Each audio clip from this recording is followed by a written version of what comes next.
할렐루야. 우리 양육반 5가 성령 인도에 대해서 함께 나누겠습니다. 우리가 예수를 믿고 하나님의 가장 큰 갈망은 우리 세상의 모든 사람들이 예수님을 믿고 구원받는 것이고, 그들이 영이 새로운 탄생이 일어나서 하나님의 생명을 가지고 정말 하나님의 종족으로 멋지게 살아가는 그런 삶을 하나님 원하시고, 또 우리가 인생 가운데 우리가 성령 인도를 통하여서 승리하는 삶, 행복한 삶, 형통한 삶을 살기를 하나님 원하시죠.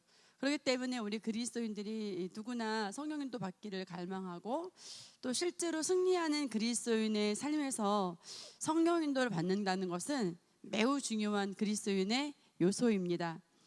우리가 성령님께 양보하고 그분과 동행하고 동역할 때에 우리는 우리 안에 주어져 있는 그 조의 생명을 따라서 최고의 부르심을 이루는 삶을 살아갈 수가 있습니다.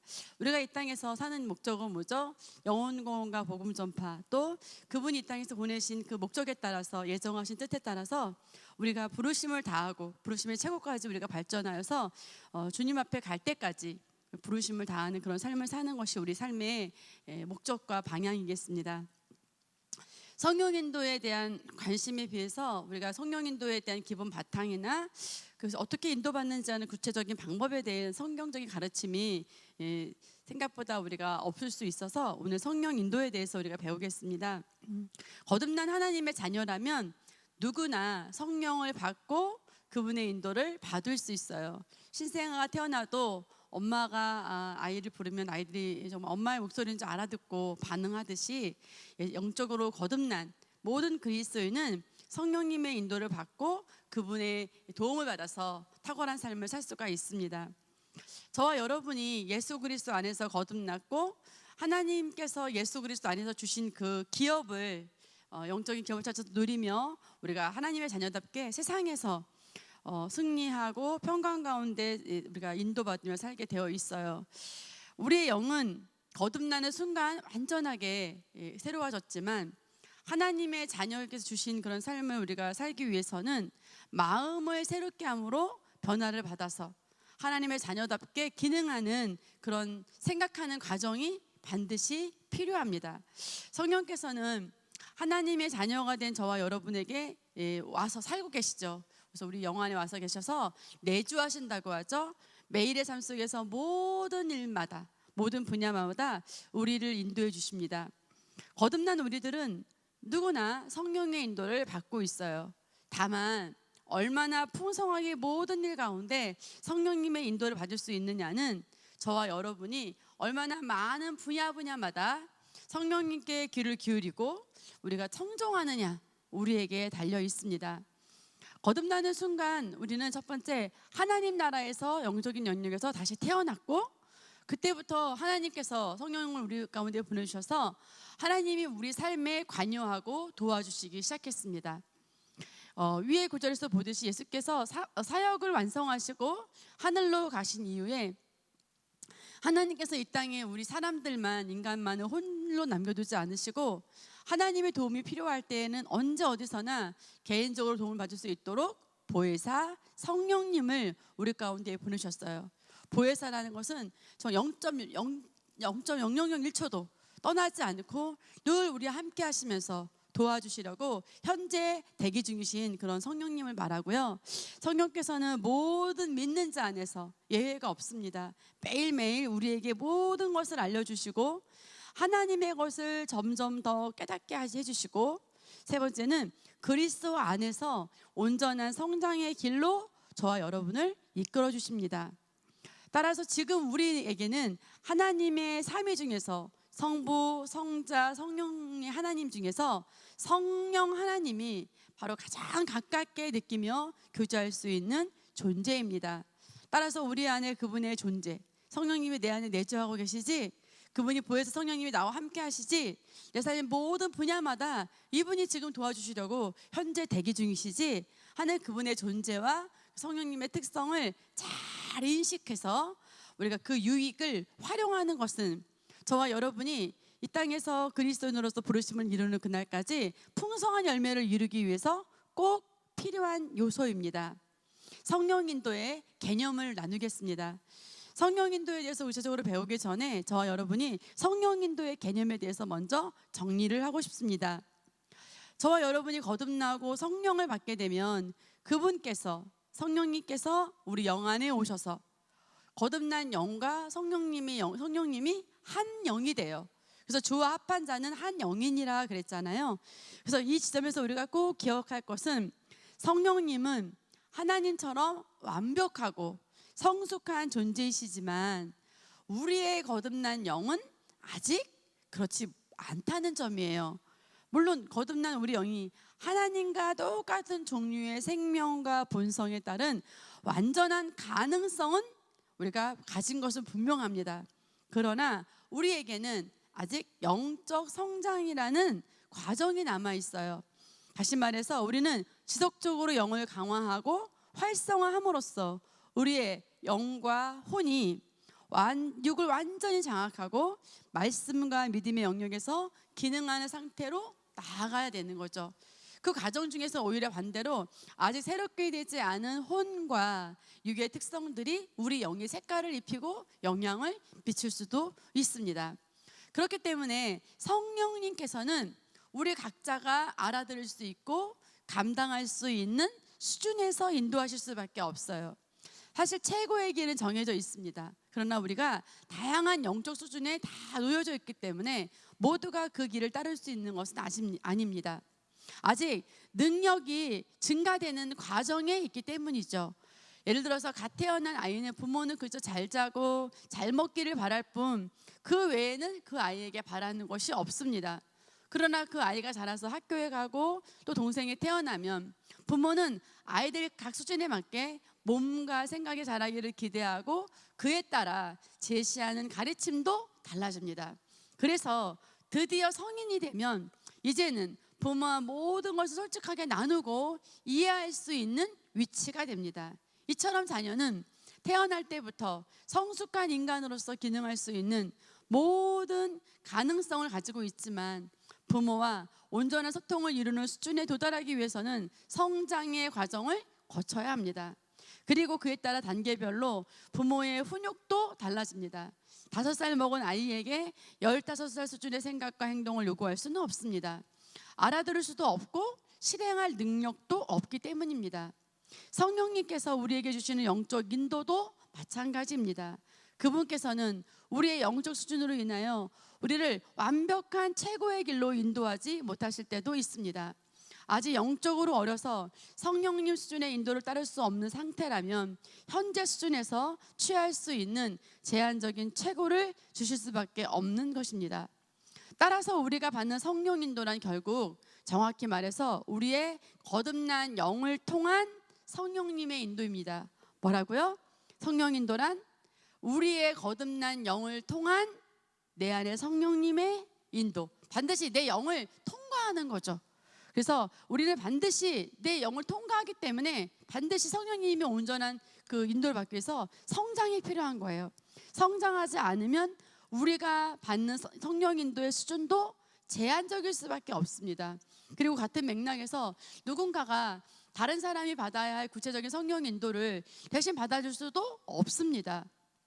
성령 인도는 각자의 수준과 각자의 상황, 각자의 형편에 따라서 성령님께서 각자의 영의 감동하심으로 이루시는 것이므로 영적 선배를 통해서 어느 정도 방향 제시를 받을 수는 있지만 결국은 각자의 영 가운데 각자의 계시와 성령님의 계시와 감동에 따라서 각자의 선택과 결단이 일어납니다. 그래서 방향은 제시할 수 있지만 각자의 영 가운데 계시와 성령님의 계시와 감동을 통해서 선택은 누가 합니까? 각자의 선택과 결단이 필요한 것입니다. 시편 23편 1절에서 3절 말씀을 같이 읽겠습니다. 주는 나의 목자시니 내가 부족한 것이 없으리로다. 그가 나를 푸른 푸초장에 눕게 하시며 잔잔한 물가로 나를 인도하시는도다. 그가 내 혼을 소생시키시고 그의 이름을 위하여 의의 길들로 나를 인도하시는도다. 아멘. 위 시편을 쓴 다윗이 저와 여러분 잘 알다시피 사울에게 쫓겨다니면서 10여 년 동안 정말 매일의 생사의 고비를 넘나들면서 누구보다도 간절하게 주님의 보호와 인도를 구하여서 실제로 그 하나님의 보호하심을 경험했고 마침내 풍성한 형통 가운데 살았던 사람입니다. 특별히 23편은 그러한 그의 삶의 계시가 녹아있는 시편으로서 성령 인도를 받는 그리스도인의 모습에 대한 아름다운 그림이라고 볼 수가 있습니다. 이것은 선한 목자에 대한 인도를 받는 양의 비유인데요, 우리의 목자 되신 주님께서는 평안할 때는 물론이거니와 사망의 음침한 골짜기를 지나는 것 같은 어려울 때에도 정말 우리가 가장 좋은 길로 우리를 인도해 주시고 원수가 득세하는 인생의 전투 가운데서도 우리에게 상을 베푸시고 우리의 잔이 넘치게 하시는 분입니다. 그로 인해서 우리는 평생 주님의 선하심과 인자하심을 누리며 그분의 나라 안에서 다스리며 살아갑니다. 이것이 성령님의 인도를 받으며 사는 그리스도인의 삶입니다.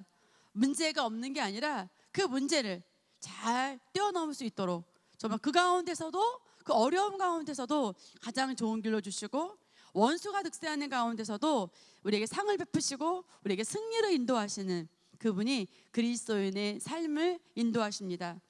우리 안에서 역사하시는 그분과 더 온전하게 연합하고 동역하기 위해서는 반드시 성숙한 그리스도인이 되어야 합니다.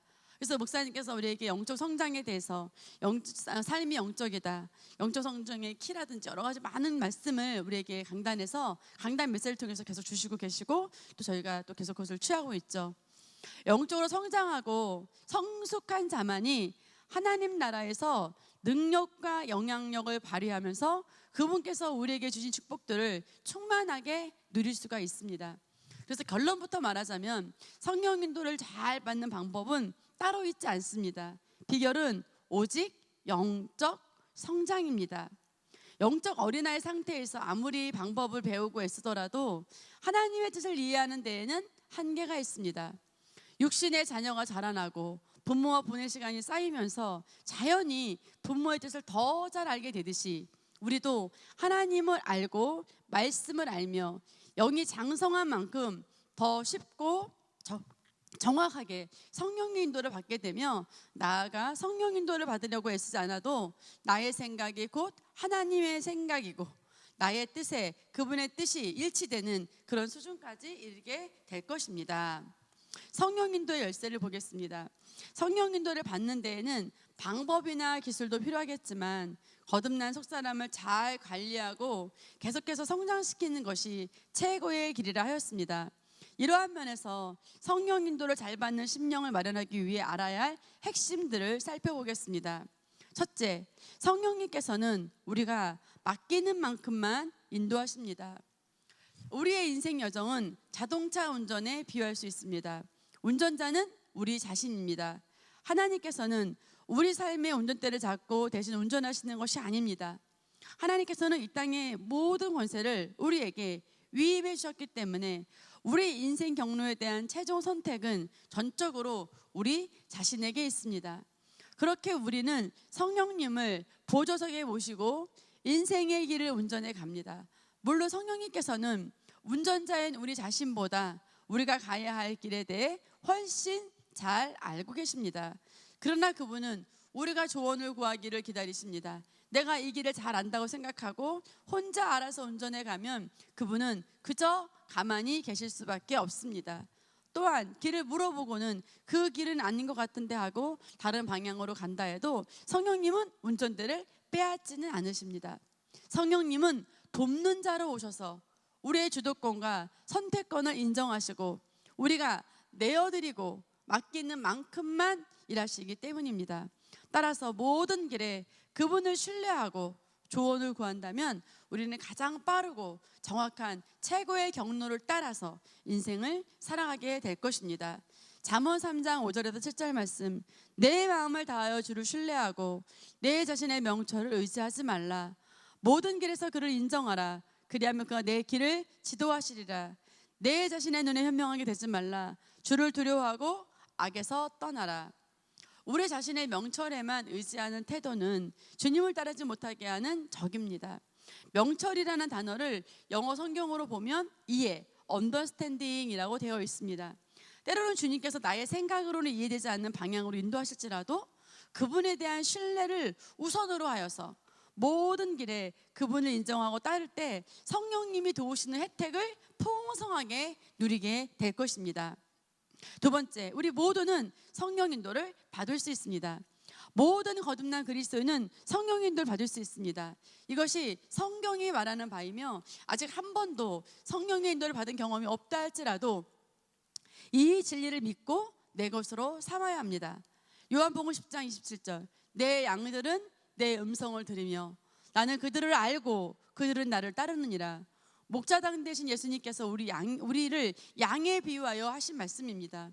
이처럼 거듭나서 하나님의 생명과 본성을 받은 우리는 이제 그분의 음성을 듣고 따를 수 있게 되었습니다. 그러므로 각자의 경험과 상관없이 나는 예수님의 양이므로 그분의 음성을 들을 수 있습니다 라고 고백하고 생각을 바꾸기 시작하십시오. 이것이 새로운 피조물로서 취해야 할 온전한 접근입니다. 성령 인도를 받으려고 애쓰는 것이 아니라 성령 인도를 받을 수 있음을 믿고 인식하는 것입니다.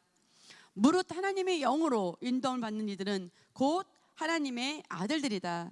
위 구절에서 하나님의 아들이라는 단어에 해당되는 헬라어 언어는 휘오스로서 이는 하나님의 성숙한 아들들을 일컫습니다. 물론 갓 거듭난 성도들도 성령의 음성을 듣고 인도를 받을 수 있습니다. 그러나 그들이 받는 인도는 낮은 차원에 머무를 수밖에 없을 것입니다. 성장하고 성숙한다는 것은 단순히 나이를 먹고 몸이 자라는 것이 아니라 능력의 증가를 의미합니다. 1살 때 하지 못하던 일을 5살이 되면 할 수 있게 되고 또 11살 때 하지 못하던 일을 20살이 되면 할 수 있게 됩니다. 이처럼 우리가 하나님의 성숙한 자녀로 자라날수록 생각이 그 말씀에 일치되고 능력이 증가하게 되므로 세밀하고 높은 차원으로 성령의 인도를 받게 되는 것은 당연한 일입니다. 이러한 면에서 예수님의 삶은 성령 인도를 가장 완벽히 따르는 삶의 모델입니다.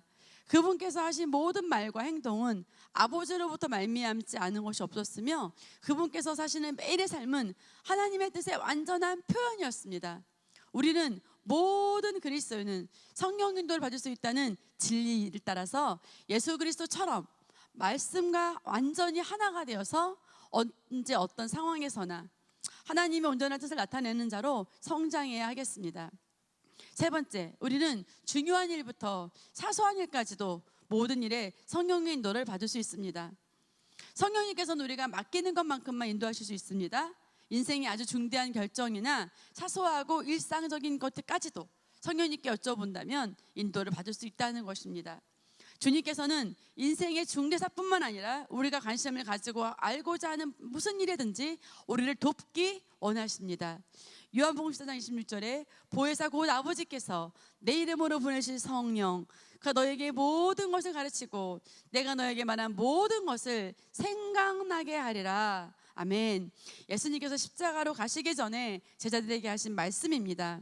예수님께서는 그들은 떠나시지만 대신 보혜사 성령님께서 오실 것인데 그분이 성도들에게 모든 것을 가르치시고 때에 따라 필요한 말씀을 떠올려 주실 거라고 말씀하십니다. 성령님께서는 언제 어디서나 우리를 돕기 위해 우리 안에 와 계십니다. 성령님께서는 언제 어디서나 우리를 돕기 위해 우리 안에 와 계신다고요. 꼭 사역이나 말씀같이 소위 영적인 주제에서나 또는 진로나 결혼같이 크게 중요하다고 여겨지는 일에만 말씀하시는 것이 아니라 삶의 어떤 분야나 주제이든지 경중과 상관없이 항상 우리에게 말씀하시고자 합니다. 사실 이처럼 모든 일에 성령님께 내어놓고 그분과 교통하며 성령 인도의 통로를 발달시켜온 사람이라야 정말 실수해서는 안 될 크고 중요한 일에도 혼동되지 않고 쉽게 인도를 받으며 성령님께 반응할 수 있습니다. 그러므로 당장 일상의 영역에서 성령님과 교제하며 그분의 조언을 구하는 연습을 해보기를 권면합니다. 내 생각이나 계획보다 그분의 생각이나 계획이 훨씬 더 위대함을 믿어야 합니다. 이 부분을 인정하지 않는다면 성령 인도를 받을 수가 없습니다. 인간관계에서도 내가 가장 잘 안다고 주장하는 사람에게는 어떠한 조언도 해줄 수 없듯이 성령 인도도 마찬가지입니다. 성령님께서 말씀하셔서 결국 우리가 그것을 받아들이고 움직여야 하는 것인데 나의 생각과 계획을 꼭 붙잡고 놓지 않는다면 하나님께서도 일하실 수 있는 틈이 없습니다. 스스로 지혜롭게 여기지 말지어다. 여호와를 경외하여 악을 떠날지어다. 스스로 지혜롭게 여긴다면 결국 자신의 생각의 한계 안에서 움직일 수밖에 없습니다. 물론 우리는 하나님의 본성과 생명을 가지고 거듭났으므로 그분의 온전한 뜻과 계획을 알고 따를 수 있는 능력이 있습니다. 그러나 동시에 그 본성이 혼과 몸을 온전히 통치하도록 성장하는 과정에 있음을 알아야 합니다. 하나님은 어떤 경우에서도 선하시며 우리를 가장 좋은 길로 인도하십니다. 이를 신뢰하고 성령께서 주시는 말씀의 권위를 인정해야 하며, 만약 여전히 하나님께 내어드리는 일이 잘 되지 않는다면 막연히 인도받게 해주세요, 제 생각을 내려놓게 해주세요 라고 구하는 것이 아니라, 주님, 모든 일에 대해 저의 생각이나 계획보다 제 안에 계신 성령님의 생각과 계획이 훨씬 위대합니다. 제게는 주님의 말씀을 알아듣고 순종할 능력이 있습니다 라고 고백하십시오. 어떻게 하라고요? 주님, 모든 일에 대해 저의 생각이나 계획보다 제 안에 계신 성령님의 생각과 계획이 훨씬 더 위대합니다. 제게는 주님의 말씀을 알아듣고 순종할 능력이 있습니다 라고 고백하십시오. 하나님의 말씀을 반복해서 고백할 때 우리 영이 힘을 얻게 되고 혼이 교육되어 마침내 그 말씀이 나를 통하여 역사하게 될 것입니다. 성령 인도는 내 안에 있는 성령님으로부터 옵니다. 이에 대하여 구약과 신약의 그림은 확연히 다릅니다. 구약 성경에서 나타날 성령 인도의 방법들은 신약에 속한 우리 자신에게 적용함으로써 성령 인도의 혼동을 겪는 경우가 많습니다. 그러나 이 부분에 대해 정확한 이해를 가져야 합니다. 구약 성도들과 우리는 본성 자체가 다릅니다. 죄인의 본성을 가진 그들은 성령님께서 안에 거하실 수도 없었고, 내적 증거도 성령님의 음성풍을 분별하고 따를 능력도 구약의 사람들은 없었습니다. 따라서 하나님께서 외부로부터 눈에 보이는 직접적이고 강권적인 방식으로 그들에게 역사할 수밖에 없었습니다. 그렇지만 이제 새 언약에 속한 우리는 하나님의 생명을 가졌고요, 우리 영 안에 내주하시는 성령님을 모시고 있어요. 따라서 우리는 밖으로부터 오는 어떤 표적이나 현상을 따르는 것이 아니라 철저하게 안으로부터 오는 인도와 해석에 우선순위를 두고 따라야 합니다. 제비를 뽑는 것은 구약식의 방법입니다. 구약 성경에서는 제비를 뽑는 장면이 자주 나오고, 제비는 사람이 뽑지만 결정은 하나님께서 하신다는 구절도 있습니다. 그러나 신약에서는 사도행전 1장에서 마띠아를 새로운 제자로 세울 때 외에는 제비를 뽑아서 하나님의 뜻을 인도받는 장면이 더 이상 나오지 않으며, 이조차도 사도행전 2장에서 성령님께서 오시기 전의 일입니다. 이제 성령을 받은 우리는 더 이상 제비를 뽑아서 인도를 받을 필요가 없습니다. 여전히 말씀 카드를 무작위로 뽑는다거나 성경을 아무 곳이나 펼쳐서 그날 하나님께서 주시는 말씀을 받는 경우가 있습니다. 물론 하나님의 은혜로 말미암아 각자의 계시 수준에서 그러한 방법을 통해서 일하시는 경우가 없지는 않지만, 그것이 지금의 성도들을 위한 최고의 방법은 아닙니다. 안으로부터 오는 방법을 따르는 것이, 음성을 따르는 것이 가장 안전하고 실패하지 않는 길입니다. 기드온의 양털로 인도받는 것이 구약식의 방법입니다. 사사기 6장에 나오는 기드온의 양털 사건 또한 여전히 많은 그리스도인들이 성령 인도의 모델을 삼는 예입니다. 기드온이 양털에 젖거나 마르면 하나님이 되신 줄 알겠다고 한 것처럼 외부적인 상황이나 환경을 가지고 이러이러하면 하나님이 되신 것으로 알겠습니다라고 인도를 구하는 것입니다. 이는 흔히 초신자 때부터 많이 하는 기도이기도 한데, 실제로 우리가 영적으로 너무 어릴 때에는 하나님께서 그렇게 응답해 주실 수도 있습니다. 그러나 이는 결코 지속적으로 역사하는 온전한 인도 방법이 아닙니다. 바깥의 상황에 대해서는 얼마든지 사탄이 역사할 수 있습니다. 하물며 하나님의 뜻에 따라 제대로 인도받아 가는 길에도 방해가 생기는데, 단순히 현상을 보고 아무 일이 없으니까 하나님 뜻이라니까, 상황이 이렇게 됐으니까 하나님 뜻이 아니다라는 식으로 가늠하는 것은 굉장히 위험한 일입니다. 그래서 우리가 예언을 들었다 하더라도 우리 안에 거듭난 영과 성령님께서 동의하시는지 점검하고, 그렇지 않다면 염두에 두는 것이 좋습니다. 평소에 내가 생각하고 품었던 문제가 아니라 전혀 새로운 주제와 방향을 제시하는 예언이라면 당장 삶에 적용하기보다는 우선 참고만 하는 것이 현명합니다. 우리를 향한 성령님의 인도는 바깥이 아니라 안으로부터 오는 것입니다. 즉 우리 안에 계신 성령님으로 말미암아 우리 영을 통해 인도를 받는 것입니다. 그러므로 외부적인 상황이나 징조 또는 다른 사람의 말을 무조건 따라서 결정해서는 절대로 안 됩니다. 물론 그 모든 것들이 고려할 만한 참고 사항이자 성령 인도를 받기 위한 계기가 될 수는 있겠으나 최종 결정은 안으로부터 오는 성령의 확증과 영적 확신을 통해 이루어져야 합니다. 하나님의 신호를 보고 내가 결정하는 것입니다. 성령의 인도를 따라 행한다는 것은 막연히 하나님께서 정하신 대로 상황이 이루어지기를 기다리는 것이 아닙니다. 하나님께서 주신 신호를 보고 이것이 하나님의 인도구나 라고 내가 붙잡고 실행하는 것입니다. 아무리 하나님의 완벽한 인도가 있다 하라도 내가 그것을 듣고 분별하여 결단하고 적용하는 그 나의 과정이 없다면 현실 영역에서는 아무 일도 일어나지 않습니다. 하나님께서 주신 신호를 보고 내가 분별하고 결단해서 내 삶에 적용해 보는 것이죠. 사도행전 16장 6절에서 10절 보겠습니다. 그들이 부르기아와 갈라디아 지역을 통과하였을 때 성령께서 아시아에서 말씀을 전하시는 것을 금하셨으며 무시아에 이르러 비두니아로 가려고 하였으나 성령께서 허락하지 아니하심으로 무시아를 지나 트로아로 내려왔더라. 그 밤에 바울에게 환상이 나타났는데 어떤 마케도니아 사람이 서서 그에게 간청하여 말하기를 마케도니아로 건너와서 우리를 도와달라고 하니라. 그가 그 환상을 본 뒤에 우리는 즉시 마케도니아로 떠나려고 하였으니 이는 주께서 그들에게 복음을 전하게 하시고자 우리를 부르셨다고 확신하였음이니라. 아멘. 사도 바울이 아시아 쪽으로 마음을 정하고 전도 여행을 하려고 하는데 계속해서 길이 막혔습니다. 그래서 어디로 가야 할지 인도를 받던 중에 마케도니아 사람이 이쪽으로 와서 우리를 도와달라고 하는 환상을 보게 되었습니다. 그러자 바울이 하나님의 인도임을 인정하고 마케도니아로 가기 위해 힘썼다고 했습니다. 이처럼 중요한 것은 환상을 보았다는 사실 자체가 아니라 그것을 어떻게 해석하고 어떻게 실행하는가 하는 것입니다. 하나님께서 주신 신호를 영을 따라 제대로 해석하고 결정하는 과정이 있어야 하며 신호 자체가 어떤 일을 하는 것은 아닙니다.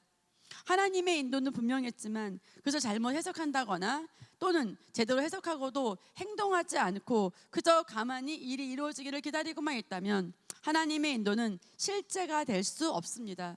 사도 바울이 환상을 본 후 하나님께서 마케도니아로 가라고 하시는구나 라고 결정하고 그곳으로 가기 위해 힘썼던 것처럼 성령의 인도는 하나님의 신호를 받은 우리가 무언가를 결정하고 행동을 취할 때 실제가 되는 것입니다. 결정한 후에는 믿음으로 나가야 합니다. 성령 인도를 받았다고 해서 모든 일이 형통하게만 풀리는 것은 아닙니다. 그럼에도 불구하고 영적인 방해가 있을 수도 있고 때로는 필요한 훈련이 있을 수도 있습니다. 우리가 어떤 일을 만나기 전에 미리 말씀으로 생각과 행동이 다 교정되었다면 좋겠지만 때로는 실제적인 부딪힘이나 도전적인 상황을 만나고서야 비로소 자신이 가진 견고한 진에 직면하고 그것을 다루게 되는 경우도 있습니다. 그러나 이것은 불필요한 고난이 아닙니다. 하나님의 인도 가운데 온전히 나아가기 위해 통과해야 할 과정입니다. 따라서 하나님께서는 우리가 한계처럼 보이는 상황에서나 난 이 정도 사람이구나, 하나님의 길로 갈 수 없구나 라고 주저앉는 것이 아니라 그 문제를 돌파하고 믿음의 여정을 지속하기를 원하십니다. 강한 도전이 왔다면 더 강한 믿음으로 돌파하는 것이 바로 우리의 방향입니다.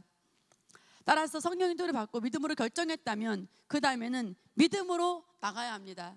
조금 가다가 어려움이 있다고 해서 인도를 잘못받았다거나 생각하며 이내 포기한다면 도전을 이기는 능력이 조금도 훈련될 수가 없습니다.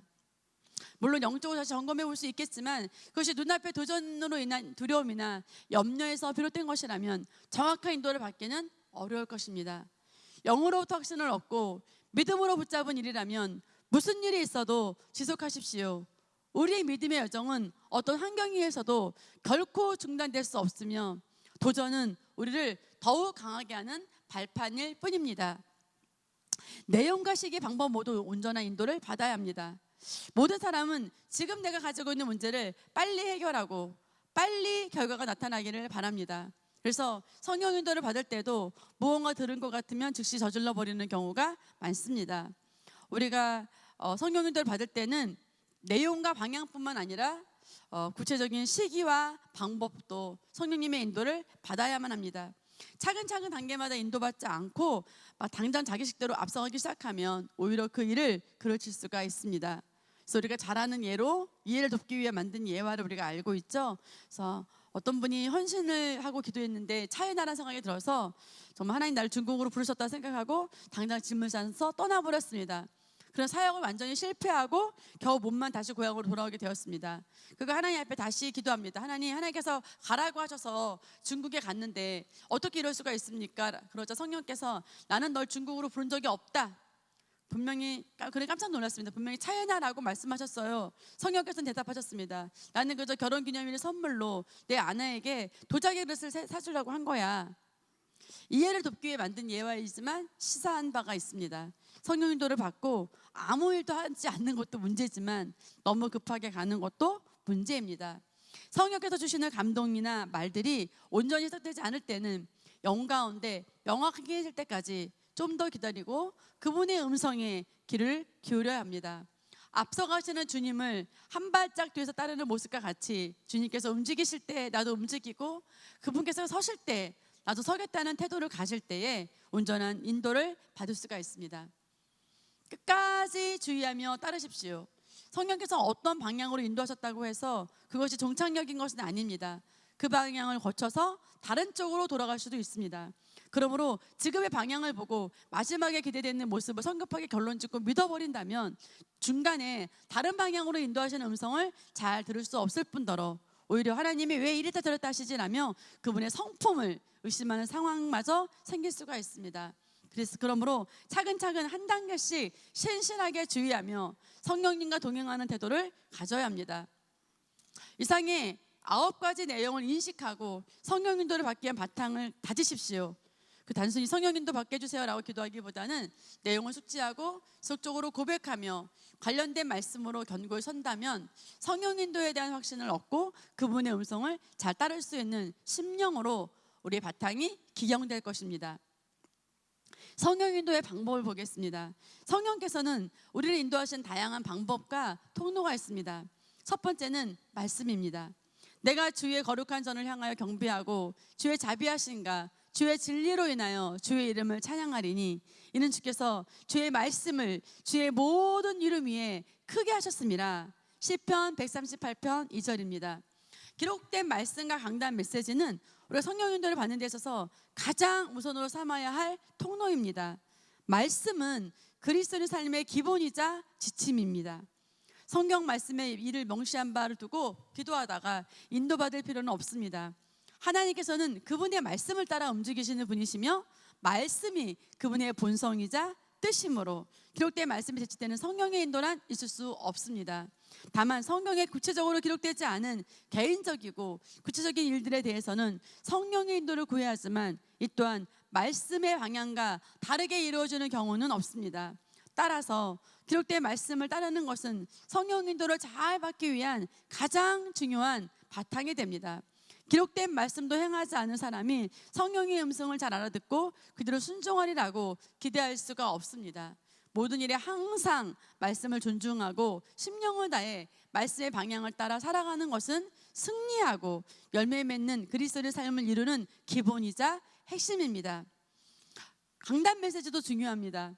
강단 메시지는 해당되는 우리 지역교회, 우리 시흥복된교회를 통해서 담임 목사님을 통해서 주시는 메시지죠. 성령님께서 이를 통해서 계속해서 우리에게 말씀하고 계십니다.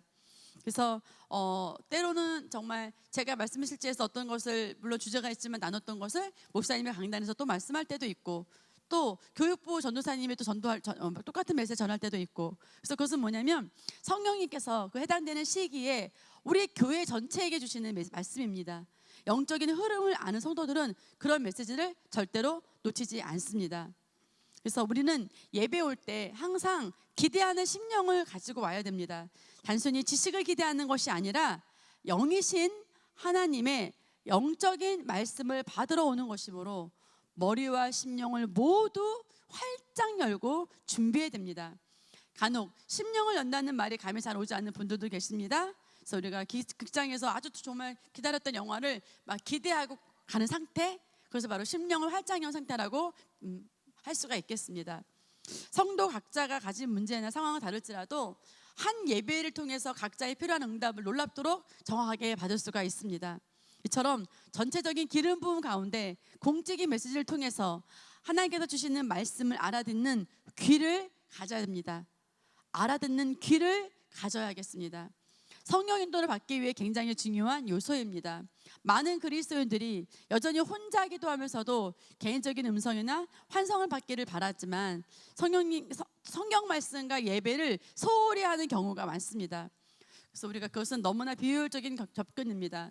우리가 코로나로 인해서 이렇게 비대면 예배를 드릴 때도 있지만 여러분이 정말 예배에 성공하셔야 돼요. 그 예배를 갈망하시고 그때그때 그 주마다 주시는 말씀으로 우리가 한 주 한 주를 살아내야 되고 우리의 인생의 방향을 우리가 걸어가야 되겠습니다. 그래서 우리의 심령 바탕을 강단 메시지를 받기 위해서 정말 우리가 정말 한 주간 동안 기도하고 갈망하고 방언으로 우리 영을 활성화시키고 정말 기대하고 준비된 그런 상태의 말씀을 듣는 것과 너무 다르죠. 어떤 아이가 학원을 다닌다고 예를 들을게요. 그 아이가 정말 선생님이 과제도 내주고 많은 걸 하지만 아무것도 하지 않고 그냥 그 학원에 그 수업하는 시간에만 왔다고 생각해 보겠어요. 전혀 훈련도 하지 않고 전혀 예습과 복습도 하지 않고 그 학원에만 온다면 그 아이가 가져갈 수 있는 학습량은 아주 극히 제한적일 것입니다. 강단 메시지 전체적인 기름 부음 가운데 많은 말씀이 쏟아진다 할지라도 한 주간 각 개인이 성경을 보고 기도하고 말씀을 고백하고 정말 그 영을 활성화시키고 기대하는 그런 심령으로 오지 않는다면 그가 가져갈 수 있는 메시지는 극히 제한적일 거라는 거죠. 그렇기 때문에 우리가 심령을 활짝 열고 기대하는 마음으로 전체적인 기름 부으신 가운데 성령 인도를 통해서 주신 하나님의 말씀을 알아듣는 귀를 우리가 우리 심령을 그런 마음을 준비하고 오는 훈련이 반드시 필요하겠습니다. 영적 직감을 보겠습니다. 영적 직감은 어떤 일에 대한 우리 영의 반응, 다시 말해서 신호등 빨간불, 파란불이 켜지듯이 영에 느껴지는 간단한 신호입니다. 어떤 이야기를 내가 했는데 그것이 불편하거나 이것은 안 했으면 좋았을 때 일단 영이 기뻐하지 않는 상태라고 볼 수 있겠죠.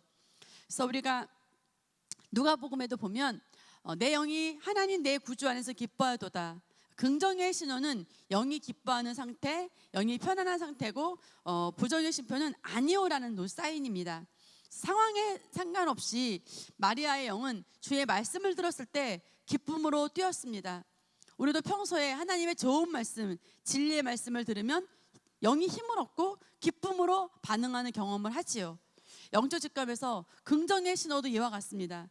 눈에 보이는 상황과 상관없이 어떤 일을 생각할 때 심령이 편안하고 무언가 힘이 실리고 나아가 기쁨마저 느껴지는 것, 그것이 바로 긍정의 신호입니다. 반대로 부정의 신호는 상황은 아무런 문제가 없어 보이는데도 무언가 불편하고 꺼림직한 느낌을 영으로 갖게 됩니다. 영이 편안하지 못한 상태인 것입니다.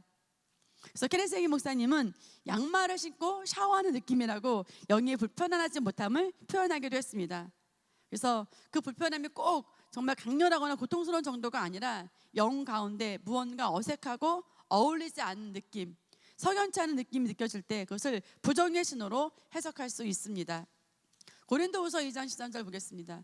내가 내 형제 디도를 만나지 못함으로 내 영이 편안하지 못하여 그들과 작별하고 거기에서 마케도니아로 갔노라. 그래서 우리가 누군가에게 어떤 권면을 할 때에도 정말 그것을 성령님과 확인해 봐야 됩니다. 그래서 정말 지금이다 싶을 때는 말하고 그렇지 않을 때는 다시 넣어둘 때 상대방에게 그 멘토링을 할 때 더 효과적일 수가 있고요.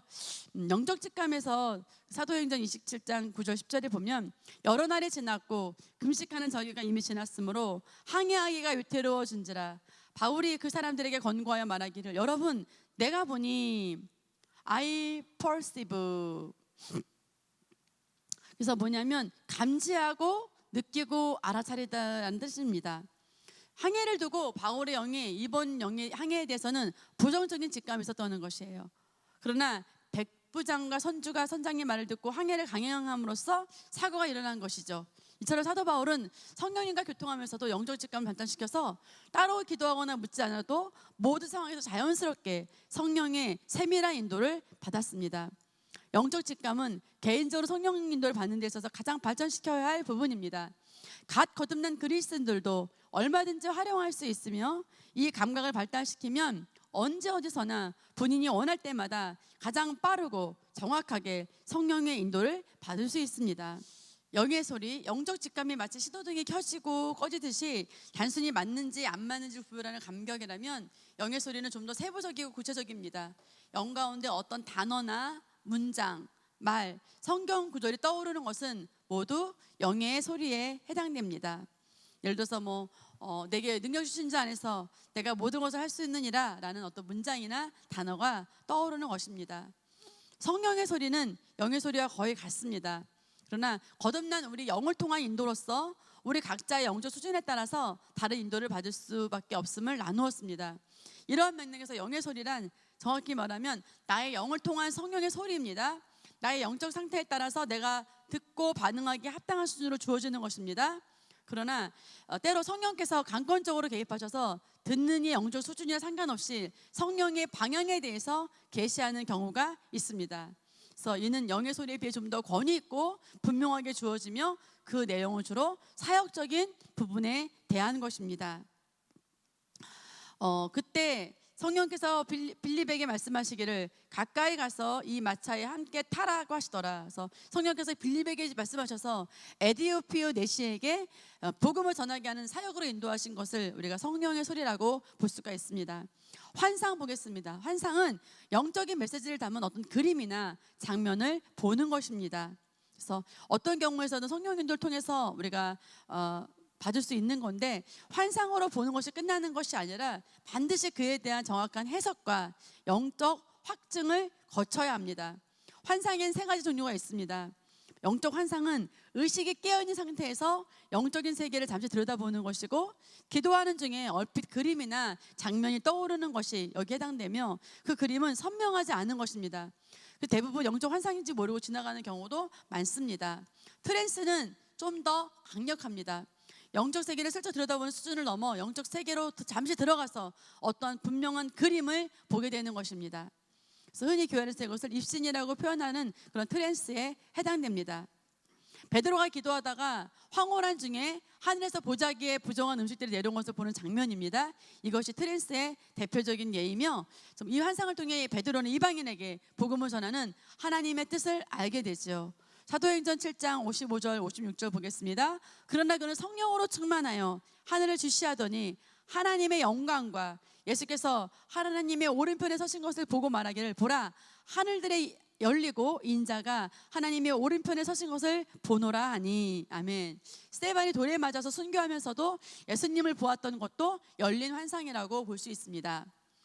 예언을 보겠습니다. 예언일은 넓게 보아서 성령의 감동으로 말미암아 선포되는 모든 말이라고 할 수 있습니다. 사도행전 11장 28절에서 30절 보겠습니다. 그들 가운데서 아가보라고 하는 한 사람이 일어나서 성령으로 알리기를 온 세상에 큰 흉년이 있을 것이다 하더니 클라우디오 가이사 때에 그렇게 되니라. 그때 제자들은 각자 능력에 따라 유리에 사는 형제들에게 구호금을 보내기로 결정하고 이를 실행하며 그들이 모은 것을 바나바와 사울의 손을 통해 장로들에게 보내더라. 아가보라고 한 선지자가 성령으로 말미암아 앞으로 있을 흉년에 대해 예언하는 장면입니다.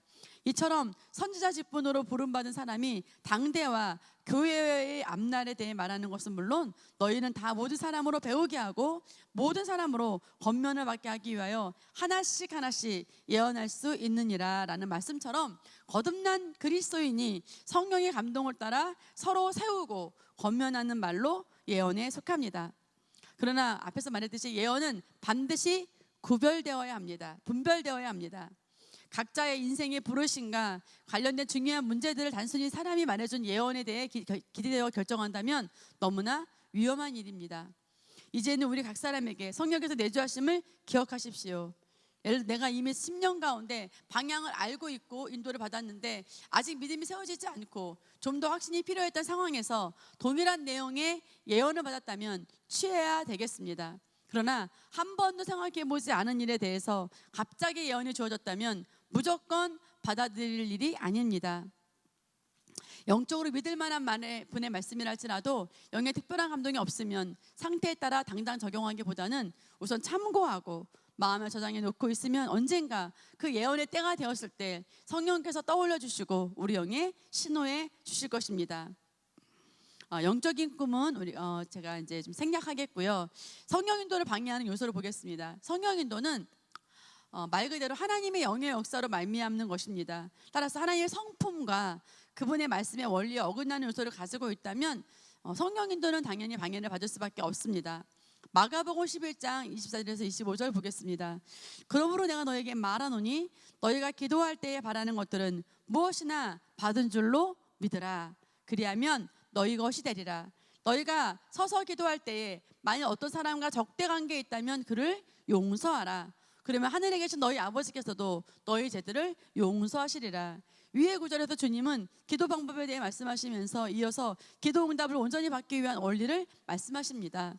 다른 사람과 해결되지 않은 마음이 있다면 해결하고 용서하라는 것입니다. 이는 성령 인도에 동일하게 적용합니다. 용서하지 않고 원한을 품는 것은 하나님의 성품과 반대가 되므로 그런 심령으로는 하나님의 음성을 제대로 듣고 따를 수가 없습니다. 베드로전서 3장 8절에서 9절 보겠습니다. 끝으로 너희는 모두 한 생각을 품고 서로 동정하고 형제로서 사랑하며 인정을 베풀고 예의를 지키며 악을 악으로 또는 욕을 욕으로 갚지 말고 도리어 복을 빌라. 이를 위하여 너희가 부르심을 받은 것을 아노니 이는 너희로 복을 상속받도록 하려 함이니라. 서로 사랑과 긍휼로 기능하며 악에서 오히려 선으로 반응할 때 선을 행함으로 악을 이기고 승리의 자리, 축복의 자리로 가는 것이 그리스도인의 삶의 방향입니다. 반대로 사랑하지 않는 심령은 성령의 성품과 정확히 대치되기 때문에 하나님 뜻을 알 수도 없고 행할 수도 없습니다. 두 번째, 회개하지 않은 죄로부터 오는 정죄감입니다. 하나님 앞에 담대히 나가지 못하게 하기 때문에 성령 인도를 받을 수가 없습니다. 어떤 경우에서도 정죄감과 죄의식이 우리의 심령을 물들이도록 허용해서는 안 되겠습니다. 세 번째, 하나님 성품에 대한 무지도 성령 인도를 방해합니다. 자녀가 부모와 원만한 관계를 갖고 있다면 부모의 뜻을 일일이 알아보지 않아도 알듯이 하나님의 성품을 잘 알면 성령 인도를 받는 것이 쉬울 텐데, 반대로 하나님이 어떤 분인지 잘 모른다면 그분의 뜻과 방향을 가늠할 수 없으므로 성령 인도 자체를 너무나 막연하고 어렵게 느낄 뿐만 아니라 혹여니 내가 원하지 않는 쪽으로 인도하시면 어쩌나 하는 두려움으로 성령께서 잘 우리가 내어드리지 못하게, 성령님께 우리가 잘 내어드리지 못하게 됩니다. 그래서 하나님 성품에 대한 정확한 이해 양육반 8가에서 배울 텐데 많이 공부하시기 바라고요. 네 번째, 마지막으로 고정관념도 성령 인도의 방해 요소입니다. 변화되지 않은 나의 견고한 진, 나의 생각, 나의 본인만의 그림과 방식과 방향을 고수하고 있다면 당연히 성령의 음성을 잘 들을 수가 없습니다. 주의할 점 보겠습니다. 성령 인도 받는데 기억하고 주의할 점들은 기한을 임의로 정하지 말라는 것입니다. 어느 정도 기한을 정하고 기도하는 것은 필요하지만 정말 집중하여서 영적을 모두를 유지하고 성령 인도를 받는데 효과적이지만, 그러나 내가 어느 때를 정해놓는 것은 무리하게 결정한다면 그것은 오히려 해를 받을 수가 있습니다. 그래서 우리 인도받는 위치, 주님께서 언제까지 일을 하시라고 명령하는 위치에 있는 것이 아닙니다. 우리는 인도를 받는 위치이지 주님께서 언제까지 일을 하시라고 명령하는 위치에 있는 것이 아닙니다. 믿음으로 기한을 정하여 집중하는 것이 좋은 훈련이지만 동시에 내가 어떤 정한 기한에 구애에 대해서도 안 되겠습니다. 성령님은 우리를 인도하는 위치라는 거, 그래서 우리가 잘 알아야 되겠고요. 특별한 방법으로 역사하기를 기대하지 말라는 거죠. 그래서 우리가 특정 방법만 고수하면 오히려 너무나도 비효율적이고 제한적인 교통을 할 수가 있고요. 중요한 일일수록 조급해하지 말고 확실히 응답받을 때까지 기다리라는 거죠. 중요한 일일수록 하나님께서도 분명하게 말씀하십니다. 따라서 중요한 일이라면 성급하게 결론을 내리지 말고 확실한 응답을 받을 때까지 여유를 가지고 기다려야 합니다. 하나님이 주신 모든 기업은 우리가 믿음으로 누릴 수 있으며 그 믿음은 작은 것에서부터 시작하여 점점 크게 자라 후에는 더욱 풍성히 누리게 됩니다. 성령께서 우리 각자에게 내주하시는 이유는 우리를 고아처럼 내버려두지 않고 인도하기 위해서입니다. 성령으로 인도함을 받는 것은 하나님의 자녀인 우리에게 주어진 특권입니다. 우리 모두는 성령의 인도를 받을 수가 있습니다. 그래서 주님과 친밀히 교제하십시오. 정말 당신이 주님께 정말 중요한 결정을 놓고 꼭 의논하고 싶다면 그분에게 말하지 않고도 중요한 일을 행하실 수 있습니다. 이것이 주님과 교통하는 사람의 특권입니다. 주님과 점점 더 온전하게 교통하게 될 때 우리는 우리 앞에 일어나는 모든 일에 대해 하나님의 인도를 받고 그분의 세밀한 음성을 들을 수 있습니다. 그래서 아까 말씀드렸던 것이 우리가 인도받을 때 중요한 부분인데 어떻게 하라 그랬죠? 성령님, 저의 생각이나 계획보다 제 안에 계신 성령님의 생각과 계획이 훨씬 더 위대합니다.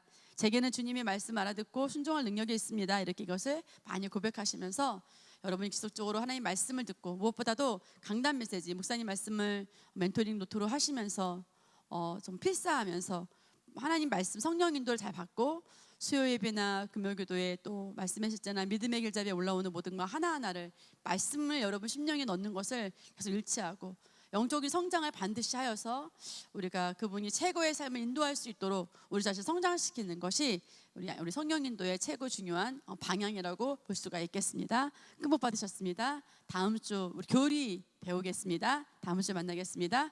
큰 복 받으세요.